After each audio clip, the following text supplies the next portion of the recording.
La dernière fois que je suis venu, il faisait 36 degrés maintenant. C'est un peu différent. Donc ça me fait penser à ces cartes postales, les 4 saisons à Montréal. Merci beaucoup de votre invitation. Alors, overview. I'm going to talk, as the title said, about past, present, and future. I'm not going to talk much about the past. I'll just give you a very, very quick overview in case you're not familiar with the literature of what we think we know. And then I'll insist a bit more on the present and maybe even a bit more on the future.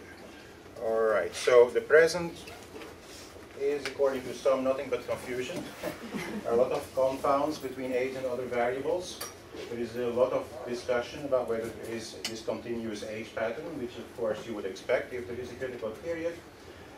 It's not really entirely clear yet, after all these years, to what extent different linguistic domains like phonology, syntax, vocabulary, and so on are differentially affected by age. And some question, I don't, but some question whether there are qualitative differences that depend on age. So, as there are still quite a few unanswered questions, I think it's also important to talk a bit about the future, about methodologies one can adopt, about different populations maybe to work with. That will be at the very end, so that hopefully eventually we'll have more explanatory adequacy than we do now and feel a bit more certain about the practical implications, because obviously this is an area that has been quoted, an area of research has been quoted a lot in the pedagogical area, the whole movement for foreign language in the elementary school and so on, and it's really not clear, in my humble opinion, that any of that is warranted by age research, even though I believe in age effects. Doesn't follow from that. You just have to start teaching early and everything else will be resolved. All right, so as promised, a very short overview of past research. I'll talk a bit about morphosyntax, mostly on the basis of grammaticality judgments. That's getting a bit old-fashioned, I know, but that's what most of the literature is like. Morphosyntax with other measures, phonology, global ratings or other measures, and then some literature in the neuroimaging and electrophysiology areas. So first, grammaticality judgments. That's the area where there are the largest number of studies. Typically, we find large correlations between age of arrival and proficiency. And where different age ranges are looked at, in certain studies that is, we see that there is a strong decline earlier meaning something like till age 15, 16, 17, and then little or no decline later. I've mentioned one exception here. I don't want to get into detail about that now, but we can talk about it in great detail if you wish, why that study is an exception. If you do a meta-analysis, that's the one that will really stand out as a sore thumb because of a combination, I think, of methodological factors that in themselves aren't all that serious, but if you combine them all, you get very, very counterintuitive results. Anyway, okay, morphosyntax 2. In other measures, not grammaticality judgments, I mean, here we have a similar picture, strong decline, followed by less of a decline in adults. If you look at phonology, that's mostly with global ratings and judges listening to recordings and saying native, not native, scale of 1 to 10, 9 out of 10, something like that. Then you see high correlations for the entire lifespan in some studies, which really doesn't mean much in itself. More importantly, high correlations for the younger learners, again with one exception that can be explained methodologically. This, by now I haven't said this yet, stands for age of arrival, and this is age at testing. So for some studies it's important to filter out the effect of age at testing, as we'll see in some detail later. There are also a limited number of studies looking at phonology with different measures. It's a bit hard to generalize from those because they deal with widely different samples, different methodologies, but at any rate there is very little evidence for any older learners passing for native on any specific measure. There are of course people that manage to have a very good accent, and there are a couple of studies that document some learners that seem to be as good as native or better than native, which is a little bit suspicious. So that tells me that very often raters have a very hard time distinguishing nativeness from standardness. And of course you can have a non-native who aims for, say, the Oxford standard in English and who gets very close and who sounds better than the native speaker who's from Liverpool or Manchester. So I think that's what plays a role there. Okay. Neuroimaging and electrophysiology. Here it's important to keep in mind that one should be comparing only bilinguals in these studies, and that one should control proficiency and or exposure. So many of the earlier studies that look at age effects with this methodology have not taken this into account, which of course is rather problematic. Clearly, if you compare somebody who's highly proficient in a native language to somebody who is so proficient in their second language, different things are happening in the brain. Okay? That doesn't really tell you anything about the effect of age, but that's definitely confounded. So when you look at studies that unconfound all of that, there aren't all that many. I've listed 6 or 7 here, but these all show effects of age of arrival, age of onset if you wish, except Pirani et al. 1998.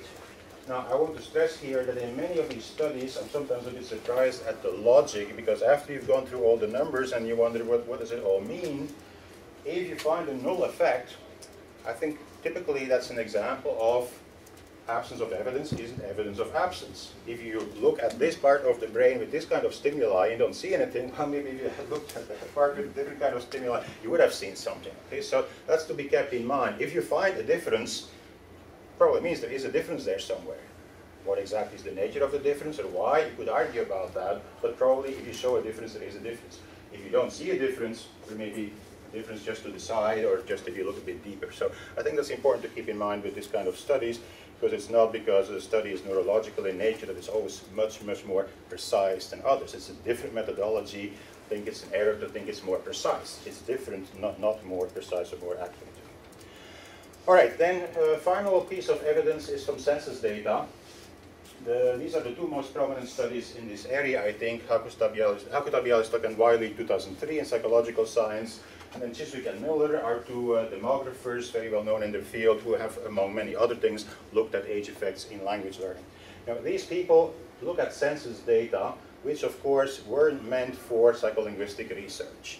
So, believe it or not, don't laugh, this is literally true. If you look at the census that in the United States they use every 10 years, there's a question that says, do you speak English very well, not so well, or not at all?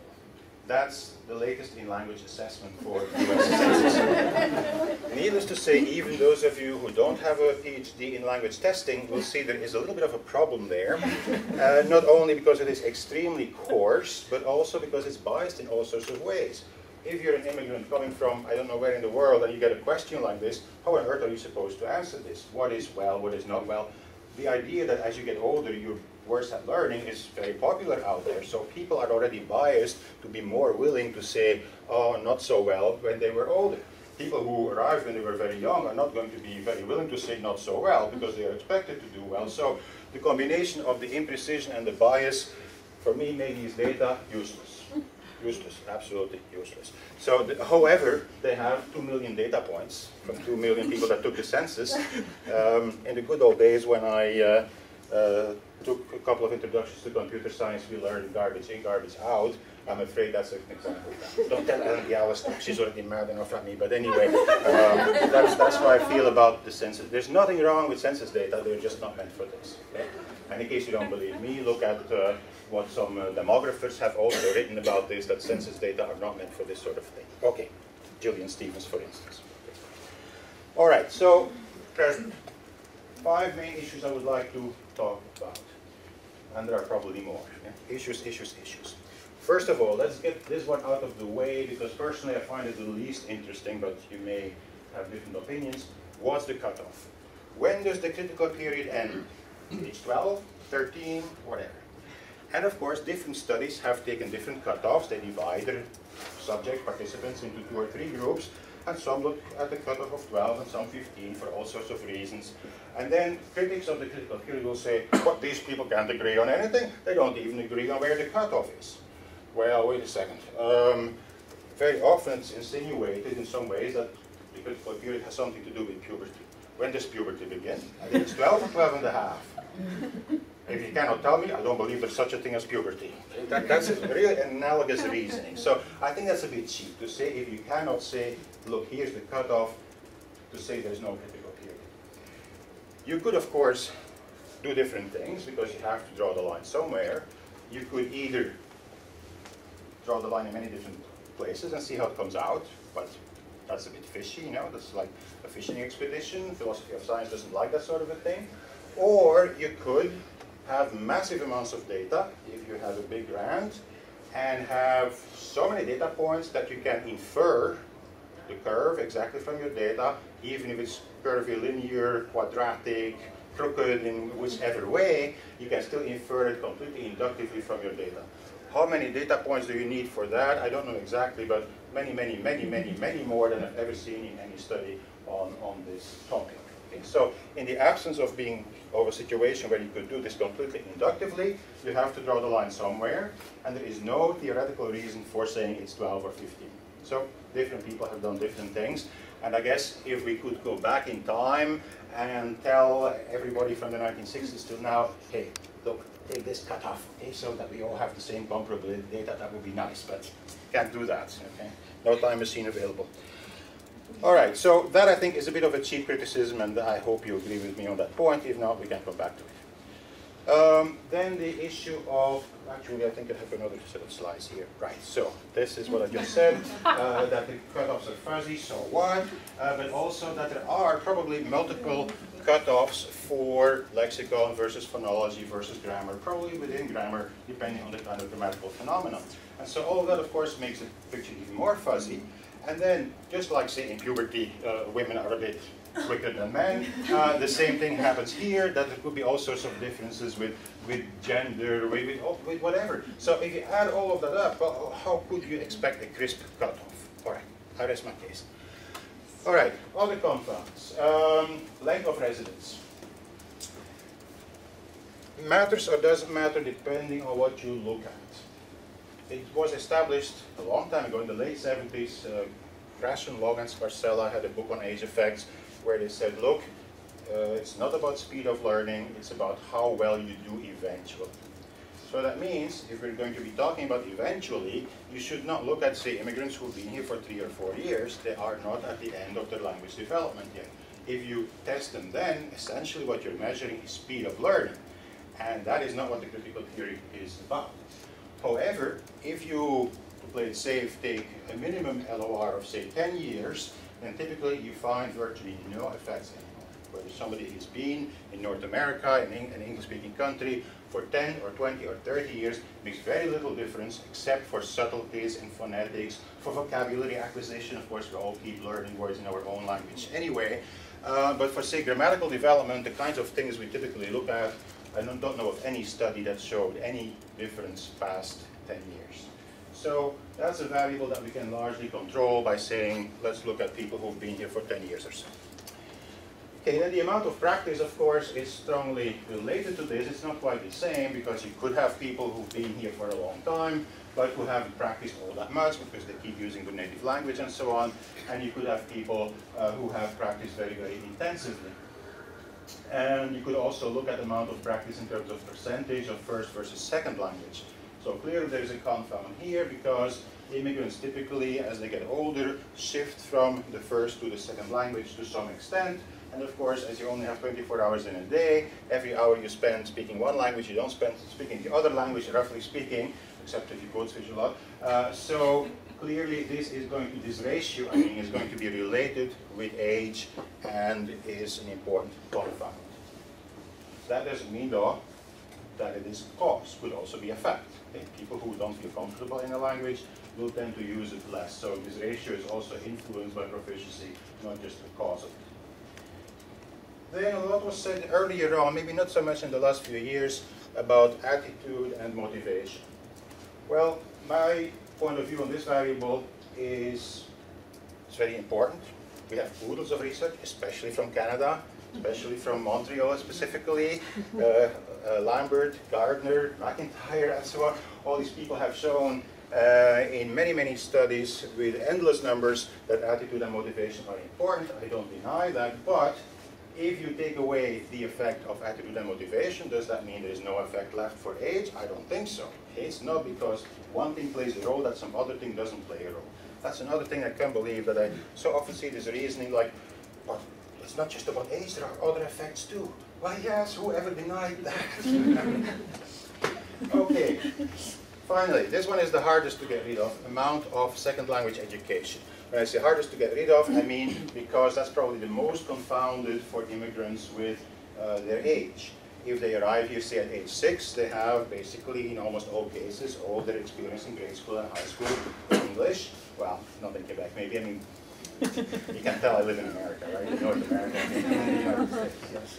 Okay, so they have most of their education in English, which of course must have some influence. If they arrive here at age 18, they may not have any education anymore in English, or only college, or just a little bit, so that must play a role. However, I think Bialystok is responsible for showing us that you can really separate out the effect of education from others. Unwittingly, because she doesn't say that literally, but if you look at the graphs in the 2003 article, you find exactly the same age slopes for every level of education. So that means education is separable from the age effect, right? Tell her that one day. Okay, if you run into her. Okay, all right. Non-continuity. That's a big issue in the last few years. Why? Well, I certainly agree with all the critics of the critical period concept that if you're going to be claiming there is a critical period, you are insinuating at least that at some point the curve changes. Hey, people decline for a while and then decline anymore, or first they don't decline and then decline, don't decline anymore. Whatever the pattern is, if you have a continuous decline from birth to death, that's not a critical period. On that point, I agree with all the critics. So, is there a break or not? Well, in my opinion, there is, if you use appropriate statistical corrections. Because, for instance, here I'm going to use an example from my own research with co-authors in Israel. We looked at Russian immigrants both in Israel and in North America, learning Hebrew in Israel, learning English in the United States, and in Canada, Toronto, the data were also collected there. And when you look at these two graphs, you see first of all, with the naked eye, strong decline before age 18, and then after age 18, it sort of looks like outside there's snow flurries drifting every which way, not a clear pattern. Okay? Now, if you do a statistical correction, it becomes even clearer, because you could say, well, it still goes a bit down, yes, but if you filter out the effect of age at testing, this minus 0.48 becomes even a bit bigger. This one here, minus 0.37, becomes totally irrelevant. Okay? So, essentially, with a bit of statistical correction, we have a strong slope here, we have a flat line here. So these are the data for Hebrew as a second language. Now let's look at English as a second language in North America. Look how similar this is. It goes down steeply. Here it's pretty much flat. The numbers are quite similar. Here a little bit bigger even, minus 0.71. Here again, minus 0.17. Of course, not significant. Okay, another factor that is often mentioned is entrenchment. In other words, the older you are when you learn the second language, the more you're influenced by your native language. The older you are, the more you have used your native language, the more you have practiced it, the more it is entrenched. The connectionists especially have hammered on this, like Brian McQueen, for instance, have talked about that a lot. Well, yes, that's true, but I think there are some arguments in the other direction. First of all, probably some of you are interested in education of the hearing impaired. There are a number of studies, actually Elissa Newport, who restarted the critical period debate in a way in the late 1980s. She originally did research on ASL as a first language at different ages. So what we see is that the age effect you find in L1 for sign language is pretty much the same as in L2 for the situation we're more familiar with. So if it's all about entrenchment, then how come we find a pattern like this in L1 where there could be no L1 entrenchment, because we're talking about the acquisition of L1, so it's not interference from another language. Now, in case anybody here specializes in that area, I know that recently some people have said, well, home sign is sort of a linguistic system too. For a long time, the ruling was home sign is not a linguistic system. It couldn't really interfere with another linguistic system. Maybe there is some doubt about that. But certainly, I would expect less interference there. It's not like learning French after you have learned English. A home sign is really not that comparable, as I understand it, to ASL as a spoken language are to each other. But feel free to disagree on that point. Then another argument is that the effects of age and entrenchment are separable in computational modeling. And here I would like to say a few words. Oh no, not yet. Okay. I'll come back to that, the computational modeling, later. At this point, I would like to say something about the qualitative differences. Kenji Hakuta, who co-authored with Alan Bialystok a few times, says, well, a weakness of the critical period literature is that it never really talks about qualitative differences. It shows that older people do less well, but what is the underlying mechanism? Well, it's certainly true that there is not a lot of literature about this, but one can try in different ways.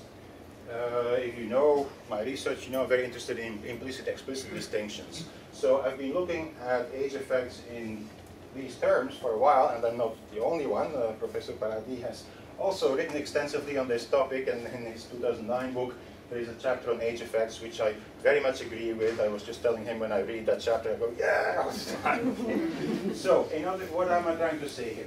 We can, of course, not walk up to somebody who's 30 or 40 or 50 and say, when you were 12, did you learn the language implicitly, explicitly, or both? That doesn't make any sense. It's hard enough to do these things in the lab for an artificial language.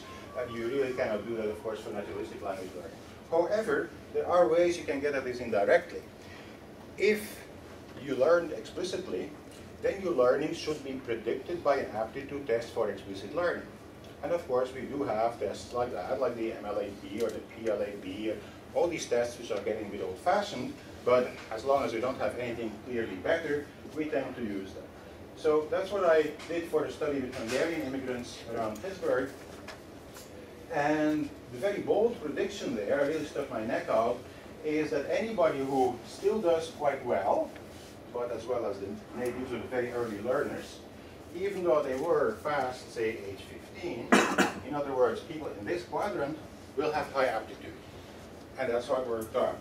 There aren't all that many here, but if you look at these three, even the ones that are close to the line, it turns out they have high aptitude as tested by at least one of the components of the MLAT, the part called words and sentences, if you're familiar with that. Well, this was a Hungarian adaptation, of course, because you have to test people in the native language. Okay, so what else do we see here in this graph? For children, we have a low and non-significant correlation between aptitude and ultimate attainment. For adolescents and adults, there is a significant correlation. If you are both older and you don't have high aptitude, then you are not going to score within the native range. You're going to be in this huge quadrant. Sorry if I bring bad news. All right, another study. This one is remarkable, similar in some ways, different in other ways. Abramson and Hildestam 2008 in SSLA looked at immigrants with various L1s where L2 was Swedish, and they found that the correlation between aptitude and ultimate attainment for both children and adults was significant, so contrary to my study. I think the reason for that is the formatting. They have very long, complicated sentences, so they draw even more on explicit knowledge than is the case in the typical grammaticality judgment test. Okay? However, the reason I'm putting this here is, look, they find exactly the same thing I did in my 2000 study there, in the sense you end up in this quadrant, that means older, here older is defined as about 12, and you score within the range of the younger ones, high aptitude. So very similar pattern in a completely independently conducted study. So there is an interaction effect between the two variables of age and aptitude, saying if older and not high aptitude, then not within native range. Okay, another way of looking at the qualitative differences, well, not another way, another example of the same thing, role of aptitude here for the Hebrew data that I showed you earlier. Showed you the pattern like this and like that. Here in red I have added something now. Effect of aptitude here, not significant. Effect of aptitude here, significant. In other words, again, it doesn't matter for the children, it matters for the young children, it matters for the adolescents and adults. And then same thing here for the Israeli data. Doesn't matter for the children, doesn't matter for the adults. So what I'm concluding from this, the aptitude data, question? Question? No? What I'm concluding from this is that as aptitude is strongly predictive in adults and not, or only minimally in children, this points to a qualitative difference in learning, which I'm labeling as implicit learning in children versus explicit learning in adults. But we'll come back to that. You don't have to believe me yet. Not yet. At the end of the talk, you have to believe me. All right. Other examples of how there are qualitative differences. Well, you can certainly assume that different linguistic domains are going to be learned through different learning mechanisms. That's why I really don't like terms like a theory of second language acquisition.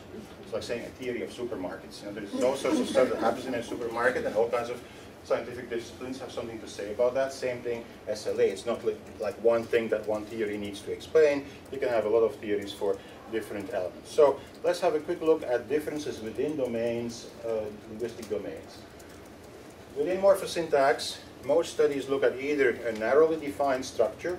Typically these are the studies conducted by people with a linguistic background because they are interested in whatever it may be, in subjacency or presentative structures or whatever. And then others, say typically people with a background in education, look at a whole bunch of structures together, have a broader sample, but don't distinguish them and put them all together and maybe are missing something. So there are very few systematic comparisons between different structures, but there are some. Johnson and Newport and Birdsong both tried to compare UG versus non-UG structures using the definitions at the time, because they have changed a couple of times. So they found no difference. Some people have looked at lexically based versus rule-based structures, in particular with Flege.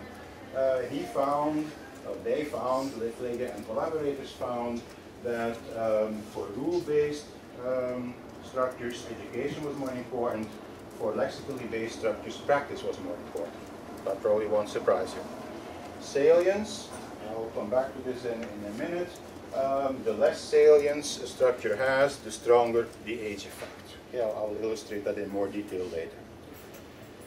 So, if you look at phonology, there's even less there. No a priori comparisons, either again a narrow focus or post hoc documentation of the differences. And then some age effects documented here and there for a whole range of phenomena, but not making any systematic comparisons. Here and there, a study that claims there are no age effects for certain distinctions, like the infamous RL distinction for Japanese L1, English L2. That typically means that there were so many other variables in the design that the effect of ages is washed out. Okay? And again, it's an exception to the pattern. All right, within semantics, here I think it's really important to make a distinction because this is one of the areas where there seems to be the most disagreement. Some studies claim there's no effect of age in the acquisition of semantics. Well, that may be true for lexical semantics. There's little documentation of age effects there, except perhaps for the very fine-grained measures of idioms, lexical priming, and so on in a few studies. But if you look at phrasal semantics, this is where the biggest disagreement is, because some people like Slavakova or Montul and Slavakova say there are no age effects, but other studies have documented clearly that marking semantic elements that are lacking in L1 is very different. It's very difficult. And we can all think of examples in English that clearly illustrate this. You know how difficult it is to acquire the semantics of articles for people that don't have articles in their native languages, be they speakers of Asian languages or East European, Slavic languages. We all know how hard it is to acquire verbal aspect. If you're a native speaker of English, you have to learn the past tenses in French. That tends to be really hard. Same thing in Spanish, to distinguish these aspect markers. Even the plural is not easy for native speakers of languages that don't mark the plural, like Japanese or Chinese. They don't mark this morphologically, and even though it's very, very easy to learn, to know, well, I have to put something at the end of the word if it's plural, even very advanced speakers of English, like some of my colleagues who speak beautiful English whose native language is Chinese, occasionally that S disappears along with the past tense and so on. So it's very difficult to not only learn, but to constantly remind yourself, hey, I have to do something here. So if you have to mark something you mark in your native language, you have to tell yourself, I have to do this differently in this language. But if you have to mark something that in your native language you don't mark, you can't really get to that point of, I have to do something different. You have to remind yourself that you have to do something, and that's a very different problem. So that's what my colleague Nan Zhang calls the problem of the incongruent morphemes. Morphemes that do not correspond to anything morphologically marked in the native language. For instance, the plural or the third person S for the native speaker of Chinese. So for many of these phenomena, of course, all kinds of explanations could be tried out. and we could be doing this for a long time, and time is limited, so I'm only going to focus on salience. Feel free to come back to any of these others. So I became interested in salience because of a couple of things. I did a study with a master's student at the time in the early 2000s, looking at the infamous developmental order literature. Bertrand Dulé, Krashen, all these people that did work on this in the early 70s, late 70s, early 80s, and who really made the field of SLA. We would not have departments called Studies in Second Language Acquisition or a journal called Studies in Second Language Acquisition if Bertrand Dulé had shown for the first time, look, there are these patterns that seem to be fairly stable and apply to second language and not the first language. So historically, the fact that we are together here in this room is partially thanks to Bertrand Dulé. However, even many, many years after Bertrand Dulé and all the others, there was absolutely nobody who claimed to have a clear explanation for why this morpheme is learned earlier than that morpheme and earlier than that one. Many people had looked at just one explanation, like frequency or something, and it never worked out too well. So all we did really here in this study is a multiple regression where we entered the various variables we could think of, all variables that could be seen as one example of salience, really, divided into the typical salience everybody always talks about, which is perceptual salience, how easy is it to hear a morpheme, but also other things that contribute to the salience of the form-meaning mapping. For instance, morphological regularity. If a morpheme has a lot of allomorphs, it's harder to see what the morpheme is that patterns with what meaning. Or if there is a lot of homonymy, and then you combine the two, homonymy and allomorphy, and you have a real problem. Do we have that in English? Yes. If you come from Mars and you listen to English, something you will notice very quickly, English speakers are hissing all the time. There's all these S's. But how are they distributed? Well, if in Linguistics 101 you gave people a problem like that to solve, it would be very, very difficult. Fortunately, we do Turkish and Swahili and so on when we learn to do these little problems in phonology and morphology, which is a lot easier. Because in English you have all these S's all over the place. These S's have different allomorphs, but they can mean plural S, they can mean third person S, they can mean genitive, and they all have the same three allomorphs. And on top of that, the meaning, third person S, is quite abstract also and combines, obviously, several meanings. It's third person, it's singular, it's present tense. So if you really had to make the language cruelly hard, this is exactly how you would build the language. Oh, and I forgot to say that very often the syllable, or the morpheme rather, is just S and not very audible either. Okay? No perceptual salience either. So no wonder that people have trouble with that sort of thing for a very, very long time. Okay, then another thing that made me very interested in the salience issue is, this was post hoc, I admit this was post hoc for the time being, the 2000 study with Hungarians that I quoted earlier. I noticed when I went through the individual structures that otherwise very similar structures showed very different sensitivity to age of learning, and that this corresponded to their salience.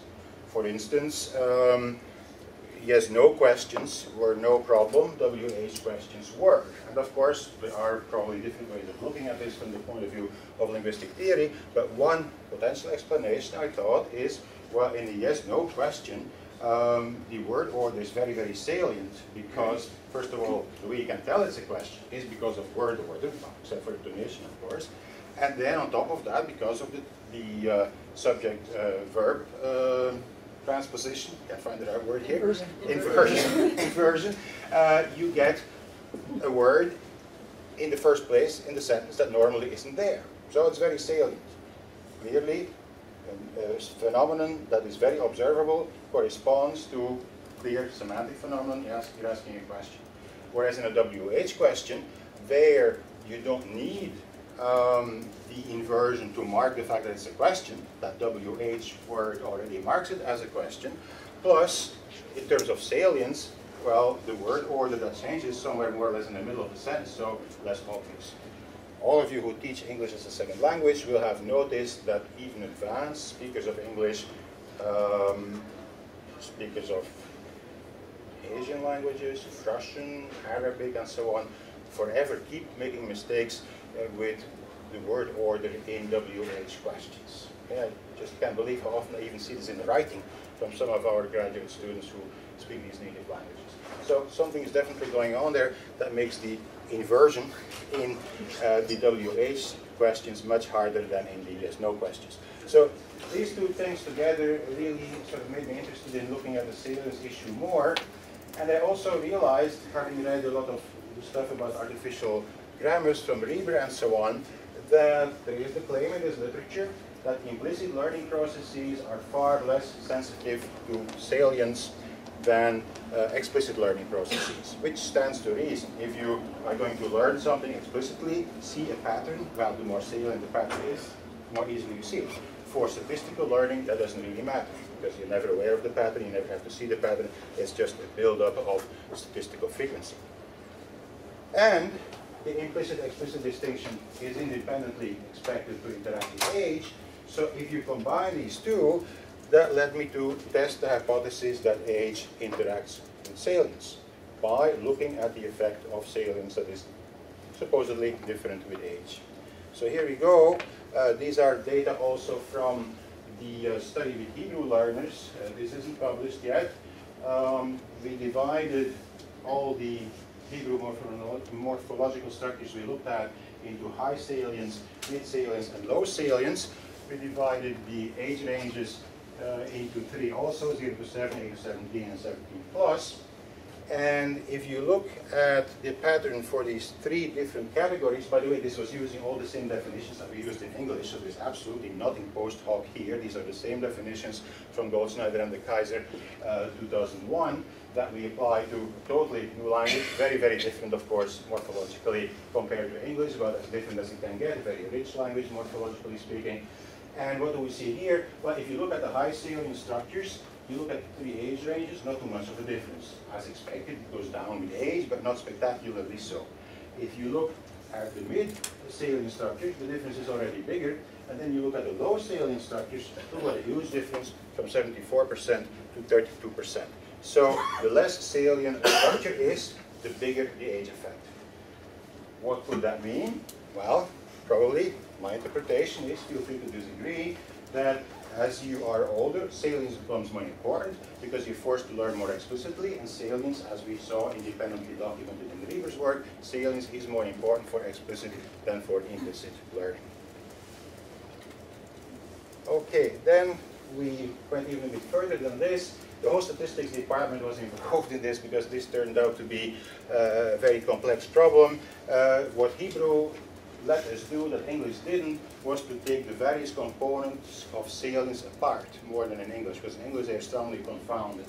So what we found then, looking at the various components more in detail, is that there was no effect for the allomorphy or the semantic transparency, that there was a main effect for syllabicity, length, homonymy, and mismatching, but that there was an interaction effect with age found for stress and distance. So these two components of salience, whether a syllable is stressed or not, if it's stressed it's more salient than non-stressed, or distance in agreement patterns, how distant are the two elements in agreement, that these were really what contributed the most to that interaction between age and salience. All right, so why this interaction? Let me repeat my argument and lead up to another set of studies. Less salient elements are hard to learn explicitly, so they can only be learned implicitly, and that requires a large amount of input, storage, and comparison. Comparison, of course, not in the conscious sense. So that's a very big burden on memory, and we do know, independently again, that in the same time frame, more or less, that we situate the critical period, we have very big changes in working memory. Have been documented a number of times that working memory sort of becomes distinct in its components around age 5 and grows quite a bit around age 15, and then it has more or less the same size for decades to come. We also have a hypothesis out there already from Newport, I think in 1990, she brought this up for the first time, the less is more hypothesis, that for learning the grammar of a language at a young age, it's actually an advantage that you have less working memory. because that means you take in smaller chunks of data, and within these smaller chunks of data, it's easier to see the correlational patterns. That is a bit counterintuitive, because of course we have libraries full of documentation of how important and good various aspects of working memory are for all kinds of learning and functioning. And also the support from computational modeling that was done mainly in the 1990s by the connectionists. That support is mixed. So we thought, well, we may want to have a look at this again. And a few years ago, the University of Maryland got a grant from the NSF called the Interdisciplinary Graduate Education Research and Traineeship. And as a result, people from a variety of departments got together in sort of cognitive science mode. And we had a little study group within that framework on age effects. And luckily, a computer scientist was very interested in this effect. So we got together with Derek Monner, who is a computer scientist, So-Wan Huang, who is a linguist, Giovanna Morini, who is in speech and hearing, Karen Vatz, who had just graduated from SLA, and myself. And we tried to model this kind of stuff. With this kind of stuff, I mean, why does language learning become so much harder, very much in the same time frame that working memory improves? Okay? This is from Gather Poll, with a variety of tests showing how working memory develops, very much in the same time frame, of course, the inverse pattern. Okay, I think I can skip this slide, it's a bit repetitive. So the simulations that were done in this study are for a problem where interference is very likely, because we wanted to test not only the effect of working memory, but also the whole entrenchment idea, pulling these two apart, which you cannot really do in human subjects, because the more working memory they have, going from 5 to 15, the more practice they've had in their native language, so the two are invariably confounded. So we decided to look at this interaction between age and entrenchment for gender assignment and gender agreement in French and Spanish as first and second language. These languages are quite comparable, of course, as most of you know, in the sense that they mark gender on the articles and the adjectives. They both have two genders. There's a marginal neuter maybe, but let's not talk about that. They largely have just two genders, masculine and feminine. They both have a variety of phonological and other cues to gender. And the two languages, as you know, have many cognates, but sometimes these cognates also have different genders, like the French word for honey and the Spanish word for honey, the French word for salt and the Spanish word for salt. Just to make it a bit difficult, it's masculine in one language, it's feminine in the other one. All right, so this is a problem where you would expect interference to be maximum. That's how it was set up.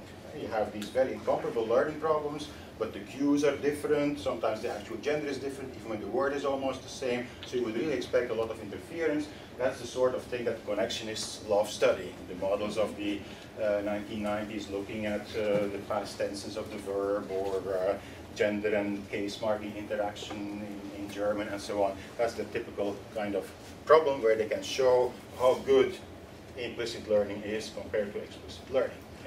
So we really stuck our necks out here looking at this kind of a problem, because that's where you really would find a lot of entrenchment effect and not much else. All right, now the networks are of the long, short-term memory type, if that means anything to you. If not, ask the first author, Derek Monner, and he can go on about that for a couple of hours. I can't. He's remember, the computer scientist. But what is more intuitively clear is we look at 4 different models. One model where there is no growth or replacement in the neurons, which are here modeling working memory and long-term memory also. There is a growth in units and in connections, or there is only growth in connections, or there is a replacement of units and connections. So to illustrate that a bit, here you have the model of unit growth. 1, 2, 3, 3 gradually established. Here you have the replacement model, where you take one away here and then you add a new one in. Then here you have the connection growth model, where the number of units here is always the same, but the connections are multiplied, if you wish. And so what we're going to look at now is age of acquisition in terms of lag of input for one language versus the other language into this computer model. So for a long period of time, or a shorter one depending on the model, you have 100% training on L1. The computer gets massive exposure to the combinations of words in L1. This length of time is going to be called T. Remember, T is very important. And then there is a second period of time where you get 50% L1, 50% L2. So T is what corresponds to age of learning in a human. When you stop having only exposure to your first language and you start being exposed to the second language. And then this goes on for a long time. This 2M stands for 2 million trials. All right, so each time 30 simulations were done, because there's a random effect to this, so you need to do a number of simulations for the 4 models for 15 different values of T, different ages, so to speak, at which the second language comes in, for either French or Spanish as first or second language. So as a result, that's 3,600, and each simulation takes the computer a long time, so you can imagine the computer science department wasn't all that happy about what was going on here. All right, now, this is just to show you trivial baseline effects. It's always good to see you have trivial effects where you expect them. If you train the system monolingually in French, what does it do? It comes very close to being perfect in French, and of course it scores randomly in Spanish. That's what you would expect. If you train the model in Spanish, then it does very well in Spanish, and does randomly in French. So that's reassuring that nothing major is going wrong. Then here we have, this is important to understand because people naturally interpret this as going on over time. That's not what it is. What you have here is the final performance for all the different models as a function of the L1, L2 lag. So we're still looking at L1 assignment here, gender assignment, deciding what gender a noun is in L1. And what you see over here is not going over time, it's always the endpoint of learning, but as a function of this T. Okay? As you bring in the second language later and later, what is the effect? Well, in these 2 graphs, the effect is not all that spectacular, is it? The 2 lines, or the 4 lines in each graph, I mean, are more or less flat. Here you can see it goes up a little bit. In other words, as you bring in the second language later, the first language remains a bit more stable than if you bring the second language in earlier. Nothing spectacular there. Okay, then here for L2 assignment, here it's beginning to look a little bit more interesting. For Spanish, nothing particular. For French, you already get more of a distinction between the models. These ones here with new units or with units and new connections do better, especially if the second language comes in quite a bit later than the other 2. Here at the beginning it's not clear, but here they really grow wider apart. So the ones that get new connections or new units do clearly better. Okay, so that was about assignment. Then agreement. Again, I'm showing you the baseline. Again, totally trivial. If you teach the system French, it doesn't learn Spanish, but it does learn French. If you teach it Spanish, it learns Spanish and not French, so always reassuring. So now we look at L1 agreement as a function again of this lag. And again, nothing too spectacular. The native language remains more or less stable with all the models. There's a bit of a difference between the models, but nothing too spectacular. And maybe it goes up slightly as you bring in the second language later. It's better for the first language. Nothing particularly interesting. Then if you look at L2 agreement as a function of L1, L2 lag, that's where you start seeing the big difference. So big difference in this sense, wide apart. The difference is a bit more spectacular in Spanish than in French, where it goes in the same direction.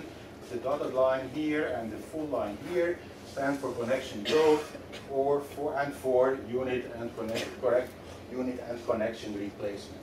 So if you have no growth or you only change the connections, then you do substantially worse with that model than in the other 2 cases. That's particularly clear for Spanish L2, to some extent the same thing for French L2, even though less spectacularly so. So, summarizing what we just saw in these graphs, the longer the L1, L2 lag is, the more interference you have from L2 in L1. Very trivial, almost, I would say. The most successful networks are the ones with unit and connection growth. Not very spectacular, but good to know. The least successful ones are the ones without structural development of any kind or with replacement only. These patterns are found for assignment and agreement, but the contribution from unit growth over mere connection growth seems more important for agreement than for assignment. Agreement is the harder problem in a way. Now, crucial question is working memory that is small at the beginning and develops during L2 acquisition. Because when you look at Newport's work, she talks about less is more, small is beautiful. Okay, so you learn well as a child because of the limitations on working memory, but what she, okay, of course with human subjects, couldn't look at is how important is it to start small, and how important is it that there is growth during the learning process, which again you have in children, but not in adolescents or adults, as their working memory has reached its maximum size by about age 15. So if we look at both those, if we take those apart statistically, then we see that there is a contribution of that growth, that just starting small has an effect, but then letting the growth occur during the development also has an effect. Okay? So having development during the period of learning, development in the sense of growth of memory, does better than either invariably large or invariably small memories. Also gender marking, which is, as I argued, particularly non-salient and therefore has to be learned implicitly, is very much in need of expanding memory during learning, you would think, and hence very sensitive to age effects in the form of memory development within the time window in which memory develops. So anyway, in conclusion, even in an experiment that was set up to maximize entrenchment, remember this is the favorite problem that the entrenchment people, the connectionists, like to look at, even here it's clear that there was another factor at play, namely growth in memory going on during the learning process. Whereas if the second language comes in quite late, that development is over. Okay, so what do I mean by this? Shakespearean quote, that we have had all these arguments against the critical period. None of them really seem to work too well. Okay? And interestingly, every couple of years there is a new argument. And then we do some more research and we see, oh, that argument doesn't quite work. And there's another argument that doesn't quite work either. But they should keep us busy with all these counter arguments. All right, so that's what I mean by the lady doth protest too much, methinks. Suddenly I think of Ellen Bialystok now, but that was not what I meant when I wrote this. Okay, future. Maybe this will be a bit more interesting and also, of course, a bit more arguable. I'm going to talk about 4 topics: sampling, instrumentation, populations, and choice of languages. So, methodological problems, there are still many left. How much time do I have? La régie? Non, je sais pas. Traditionnellement, c'est 1 heure. Traditionnellement, c'est 1 heure. Tu as combien de temps encore? Well, there's only 5 minutes left, so I will try to. But whatever. No, Okay. 15 minutes, or? I'll skip whatever is important. Okay, so we've seen a lot of methodological nitpicking, and here and there, people from opposite sides, and I say opposite sides, not just one side, have picked on all kinds of small problems. But at the same time, there are huge problems in the literature that seldom get addressed. For instance, there are the convenience samples that we almost always take in our research. People that live across from campus, and that of course tend to be relatives of our colleagues and students and so on. These are of course highly biased samples, biased towards the more educated people. The convenience samples are also biased towards those with less input and practice, because in order to have enough subjects, we like to go to communities of immigrants, and because there's a community of immigrants, they talk to each other in their native language a lot, so of course that's not ideal for second language development. So that's a bias that goes in the other direction. We need a much larger number of participants than just about any study I've quoted here, because the global correlations from birth till death don't make much sense. Really, you have to see where there is a break, more or less, or how big the break is. And for that, you need large numbers. And the reason I have these exclamation marks here is that if you combine the requirement for large numbers by saying you shouldn't take people who are in a community together and who live close to the university, you realize we have a problem here. The group is going to be very, very difficult if we need large numbers of people who by definition are hard to get to. On top of that, usually, as I mentioned before, little attention has been paid to what structures are the most problematic. Instead, typically, either you get a narrow focus on one or two structures, or you get a complete hodgepodge. Also, few people really in this paradigm have looked at mitigating factors a lot. So I've mentioned a few here: aptitudes, working memory, education, what impacts and why. Few studies so far on this point. Even fewer studies in this domain have looked at what kind of knowledge exactly we are talking about. Do we talk about implicit or explicit knowledge? There are so many testing formats these days for psycholinguistic knowledge. Most of them have not been used at all, as far as I know, in the area of age effects. So we need multiple assessment formats so that we can pull apart implicit and explicit knowledge especially. Because in my opinion, the critical theory is all about implicit learning. It has nothing to do with explicit learning. So if you confuse the two, you are definitely confusing the main pattern we are looking for here. And of course, we want to look at interactions between these formats and age of arrival and the aptitudes.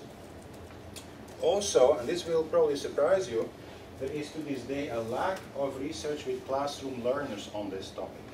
In spite of the fact that worldwide, parents are told to send the children to foreign language in the elementary school because research has shown, right, that the earlier the better. Almost none of that research is from actual classrooms. Virtually everything I've talked about here today, actually I think not virtually everything except for the computer modeling, everything else was with immigrants, not children learning, say, a foreign or a second language in the classroom a few hours a week, as is typically the case throughout the world. So we have to be careful not to overgeneralize from research with immigrants to what happens in the classroom, because it could have disastrous results. I think it is having disastrous results, but I'll come back to that later. Sampling, we should really make sure we have a sufficient sample size in each age range. This sounds trivial, but I don't know of a single study where you could say, look, we look at these different groups, here somewhat arbitrarily, distances of 6 years, and in each group we have enough subjects, not just for the whole study, and these subjects are fairly nicely spread also within the group. We have very little of that. Also, typically either one language is chosen, which is a good thing, or we can choose a few systematically because they contrast maximally, say Hebrew and English and so on. But I think it's a good thing not to do what a few studies have done, mix learners from different native language backgrounds. I don't think we doubt anymore, which was the case in the early 70s, that L1 plays an important role in the learning of L2. So if we have a number of different native languages, that really obscures the pattern. So better to look at them separately in different studies. Length of residence should be about 10 years. There should be sufficient variability in length of residence so that it is not confounded, it can statistically be taken apart. There should be, I haven't mentioned that much yet, a spreading SES, because again, so much of our research, because of the convenient samples, is with people from high SES. It reminds me of the talk Ann Cutler gave this afternoon, where she said, you know, all these people in our samples have come from families where both parents are university educated and where the house is full of books and so on. I'm virtually literally quoting what she said. So of course, that biases somewhat what we find. It is biases us towards explicit learning rather than implicit learning. And we should also look at participants whose age at testing is below 50, because, whether you like it or not, I'm past 50 now, there is a certain amount of cognitive decline that starts setting in, and that at first is not very spectacular, but it tends to go on. And if you have people past that age or clearly past that age who are being tested, given that there is such a strong correlation in many studies between age of arrival and age at testing, that is a variable. Okay? So you could of course try to solve that correlationally by parceling out and so on, but it's probably better for most studies to limit the sample to people below age 50. And then finally, this is of course very hard, participants should have used L2 exclusively or almost exclusively. Because if they have operated largely bilingually for many decades, it's a bit hard to know which language they use, to what extent, to talk to whom, on what topics, and all that obscures the pattern. So it's preferable to look at immigrants who are largely cut off from their native language once they have emigrated, which is becoming harder and harder, because in the good old days, people took the boat across the ocean and they never went back home. Now the first thing they do when they arrive is say, "Hi Mom, I'm here." So it's a bit hard to imagine this. But here and there are at least people who only have these marginal contacts and in their daily lives don't have anybody around them with the same native language. Instrumentation is very important. We should test a variety of structures at the right level.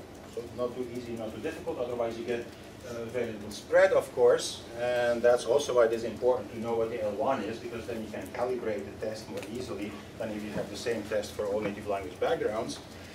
There should be enough items per structure, obviously, for reliability purposes. We should separately test implicit and explicit knowledge. This, of course, is a huge problem.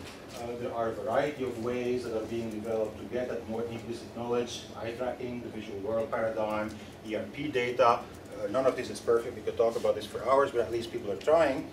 And we should include, I think, a wider range of covariates. There's not just such a thing as aptitude. No, there are aptitudes. And these different aptitudes could play different roles in different learning processes at different ages. Remember what Peter Robinson has claimed many times, the fundamental similarity hypothesis, that all language learning is influenced by individual differences. It all draws on aptitudes, just totally different aptitudes maybe we're talking about, not just the MLIT type aptitude, but also aptitude for implicit learning. And that is a topic that there is very little research on, aptitude for implicit learning. So all of that can help us see a clearer pattern. Okay, I'm almost done here. New populations. 4 populations. This population is not exactly totally new because some of the early studies were with this population, but still there aren't all that many. The hearing impaired who are learning their first language as a sign language as the first language have the advantage that there is going to be less entrenchment. Unless somebody can convince me that home sign is as bad for entrenchment as any other language. So there you can at least get rid of the entrenchment argument. Then you should look more at low literacy adults for several reasons. First of all, a lot of our research is always, as I said, about the highly educated, which is to a large extent unethical, because everybody pays taxes, everybody deserves research that will help them. In medical research, it's virtually forbidden these days to do research that will only be relevant to people that are white or that are young or that are older, that fall into these different categories, right? But we keep doing that in our field. We keep looking at people in Psychology 101 or the community across the street, and therefore our results are not more generalizable than some medical studies done in a very narrow population. So as you may know, there is an association now that looks at the less educated second language acquirer. They have a conference every year. I forget where it is next time. I think somewhere on the West Coast. It travels back and forth between Europe and North America. So this population, not only we need to look at for purposes of fairness, but also out of self-interest, because that's where you will find the larger proportion of implicit learning. These people haven't learned probably what the subject is, and let alone case marking, split ergativity, and things like that. Also, you're really going to be puzzled. Isolated tribes. Why am I bringing this up? Well, almost all the people we deal with, I'm not even sure I should say almost, these people have a certain level of education, largely based on words. That's how we transmit knowledge, right? So they all are, to some extent, going to be explicit learners. Now, there are still a few places in the world, there are not many left, where people learn each other's native languages completely without any help of any of this, because the languages have barely been described. Maybe there is an obscure article somewhere in the library about one of these languages, but certainly it's not like you can buy a textbook. That doesn't exist. Nobody teaches it anywhere, and they certainly don't learn it in the classroom. So for instance, on the eastern slopes of the Andes, speakers of different Amazonian languages are learning each other's language still, and especially Amazonian speakers are learning Quechua to some extent. Now all of this is rapidly disappearing because now the Amazonian speakers don't learn Quechua anymore. You can of course imagine if they are on the eastern slope of the Andes, they learn Spanish as a second language rather than Quechua. But I've been talking to some anthropologists about this recently, and apparently within the Amazonian groups there is still quite a bit of that going on. So if any of you like to combine bird watching with second language research, maybe this is the place to go. Of course, I realize there are lots of practical problems here, not the least being, well, we don't have a very good description of most of these languages, so you have to have some very good field linguists to help you. But that should at least be better than the claims that were made in the 60s and 70s about, say, the Tucano tribes all learning each other's languages without a problem. The mom educates the child in the language of the dad, even though that's not her native language and all of that. And then you look at the literature and see there's absolutely no documentation of any of this at all. These are just all claims, and none of the people that studied this phenomenon actually knew anything about these languages beyond a few superficial facts. So how could they know how well these languages were learned? Okay. So anyway, a lot of work to be done there. A bit different from what we usually do, and maybe easier to interest some foundations and so on in that kind of work than in what we typically do in the classroom. Finally, heritage language learners, a growing population in this country as well as in the US, and of course also in many other countries, in Europe in particular. They are interesting because we can compare, for instance, acquisition and attrition as a function of age. I haven't really talked about attrition yet, but I think what we can see so far from a number of studies with heritage language learners, that attrition, the amount of attrition, is very much a function of age of learning, of age of exposure to the second language, I mean. Of course, in the other direction. The later you start with the second language, the less attrition there is in the first language. And this also lets us take apart a bit more easily the variables of how much input there was and at what time the input started. Because some of these are late learners, and then they switch pretty radically to having almost all their input in the second language. Some start earlier, but have more variable input for the rest of their lives. So that also may make it possible to take these two variables apart a little bit more. I think I'm about at the end here, so in conclusion, I would say it is important for both second and foreign language learning that we document not only the quantitative but also the qualitative age differences, that we do what we can to try to understand the causes. Notice I haven't said anything about the brain yet, because people have, except marginally, people have jumped to conclusions, or they did so 50 years ago. It was about hemisphericity, it was about this, it was about that, and as a result, for a lot of people out there who are not very familiar with this area of research, they think, oh yeah, we heard all these claims 50 years ago that the brain, this and that. Well, there are all these facts about learning that we can establish first, and then once we really know which elements of language are affected at which age, then maybe we can start looking for patterns in the brain. But let's not jump to conclusions about hemisphericity or myelination or anything like that before we really know what the phenomena themselves are. Okay, so the rest, a couple of points I have made ad nauseam already. Finally, this point here, the challenges of data collection may warrant a consortium, because one point I made is that we need huge numbers of subjects which all individually are hard to find, because we want them to be isolated, so they are harder, of course, to contact, and we want them to be of less education, and we want them to live far from the university and all of that. No, I'm kidding about the last part. So we're really making it hard, and we need many of those, so that's very hard to do without some sort of arrangement between universities where everybody recruits participants in their own area, so nobody has to fly around the country for years on end. Okay? So you may want to keep it in the back of your mind in case you're ever interested in doing something like this. All right, I have a little epilogue, and the conclusion is not the last thing for once. Why these issues are so important. I hope you can agree that for a cognitive psychologist or a psycholinguist, understanding variability in the nature of language learning is important. That perhaps it can lead us to understanding wider learning differences in the context of overall cognitive development, because who says that this particular theory of business is limited to language? You could say, look, language is the only area that we are normally confronted with in daily life, I'm not talking about the lab, where you're expected to learn a complex abstract system implicitly, according to some, as an adult. Could you think of any other example? You could think of, say, statistics courses which are a complex system, but nobody learns that implicitly, I hope. You could talk about various combinations of this, but learning implicit abstract patterns as an adult the only real-life example I can think of is learning a second language. So it may very well be that what we see here in the second language, this is a privileged window on what happens to the mind during this cognitive development. Okay? Also, of course, for the educational psychologist or the L2 teacher, in the case of immigrant children, it's important to know what is problematic at what age and what can be done about it. Many of you know that sometimes immigrant children, by the time they go to college, they sound like native speakers, but wait till you look at their writing, okay, because they have fallen behind in that area, even when they don't obviously sound foreign anymore. And in the case of foreign language learners, of course, it's important to see to what extent any of this has any implications for, say, foreign language in the elementary school or what. And of course, for parents, administrators, and authorities to decide how and where to invest their money.